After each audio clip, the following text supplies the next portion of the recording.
தயாரிப்பாளர் ஏவிஎம் சரவணன் திடீர் மறைவு, கண்ணீரில் திரையுலகம். தமிழ் திரையுலகின் பிதாமகரான ஏவிஎம் மெய்யப்ப செட்டியாரின் மகனும், ஏவிஎம் தயாரிப்பு நிறுவனத்தின் இயக்குனரும், தயாரிப்பாளருமான ஏவிஎம் சரவணன் தன்னுடைய 86வது வயது மூப்பு காரணமா இன்று அதிகாலை 5:30 மணி அளவில் காலமானார்.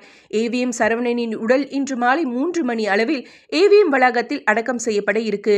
அதற்கு முன்னதாக அரசியல் தலைவர்கள், முக்கிய பிரமுகர்கள், திரைத்துறையினர் மற்றும் ரசிகர்கள் அஞ்சலிக்காக ஏவிஎம் ஸ்டுடியோவில் வைக்கப்பட்டிருக்கு.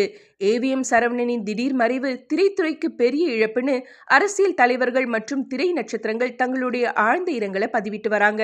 மேலும் உச்ச நட்சத்திரங்கள் அனைவரும் ஏவிஎம் ஸ்டுடியோக்கு படையெடுத்து போய் ஏவிஎம் சரவணன் உடலுக்கு நேரில் கண்ணீருடன் அஞ்சலி செலுத்தி வராங்க.